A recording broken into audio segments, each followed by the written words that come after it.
Hey everybody, Dave here, and I'm going to try to keep this message to 3 minutes, and I've got a lot to talk about in that 3 minutes. So here goes. All of our grading is up to date. If you have any questions on it, please send me a message through Canvas, and you and I can create some dialogue that way. I did have one of your peers bring up the topic of soreness. How sore should a person be? And I'll say you should be sore post-workout for about, if it's weights, then maybe 24 to 36 hours at the most. Any more than that, and you need to question, um, did you do too much too soon? Is your nutrition inadequate? Is the timing of your nutrition inadequate? And potentially, how are your stress levels? How much sleep are you getting? There's a lot of variables at play when it comes to post-exercise soreness. But I always want to reinforce getting a really sound cool down. There was a quote I heard one time getting a certification. It said, "If you don't have time to cool down, you don't have time to exercise." And I swear by that. I think that a really solid cool down can really eliminate 90% of any soreness.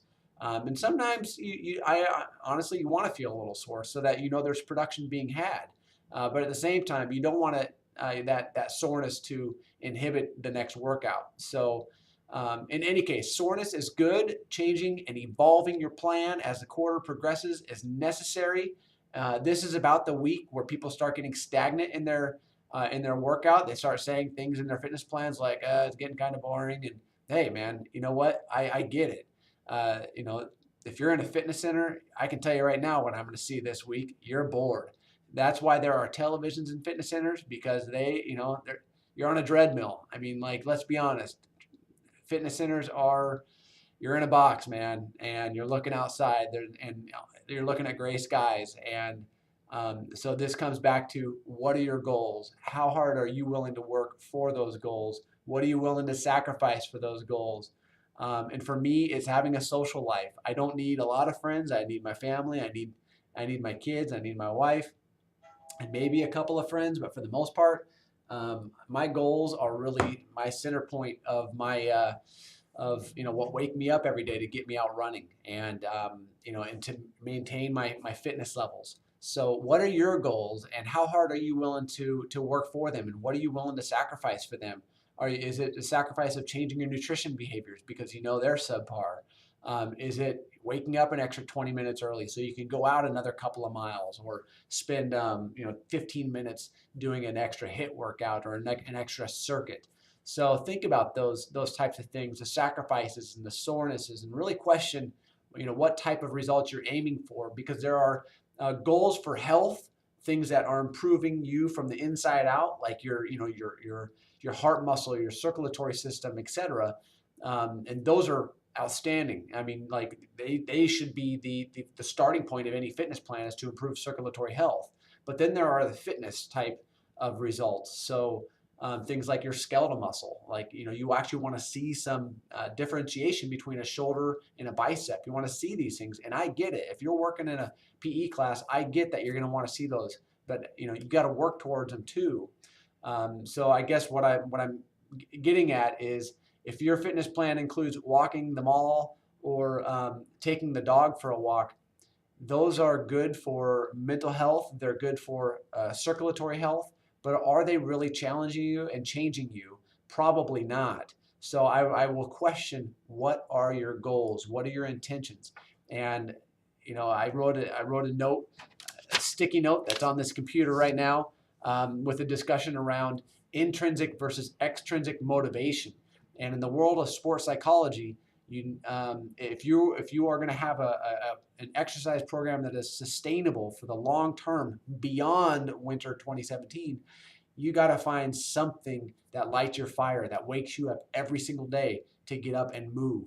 And I got mine, but you have to find what works for you, and what motivates you and stimulates you and just wakes you up every single day to get out there and work out and be healthy. I tell my students, I'm 42 years old, and I tell my students that I'm on the downhill side of age. If the average life expectancy is 80, I'm on 42, and so I'm going downhill now, and the years are starting to fly by. So I've got to create goals, and I got to live with vitality if I want something out of this thing called life.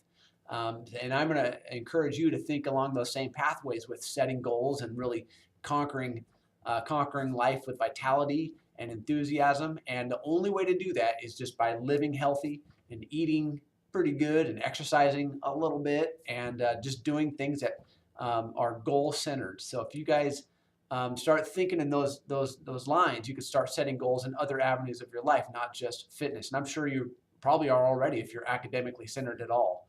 So moving those types of academic goals into your PE goals, the physical exertion, physical activity goals are great to have. And in any case, I'm killing this thing. So, and what I mean by that is I'm over my 3-minute limit that I promised you guys. So we're almost at 6 minutes. I've got a lot to talk about. Self-control when it comes to, someone wrote that they exercise for more self-control. There's actually research that correlates better with nutrition than exercise. So if you want greater self-control in your life, look at your diet. How is your diet? How are you eating?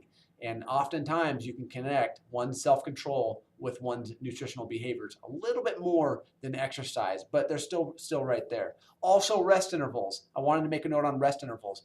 And I mentioned something about health versus fitness.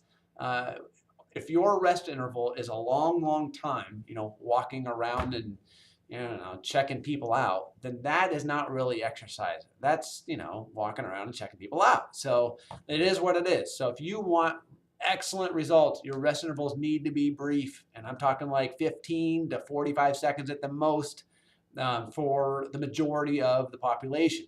Now, if you're going for huge strength gains, you're bench pressing a ton of weight, well, your rest intervals might be a little bit more.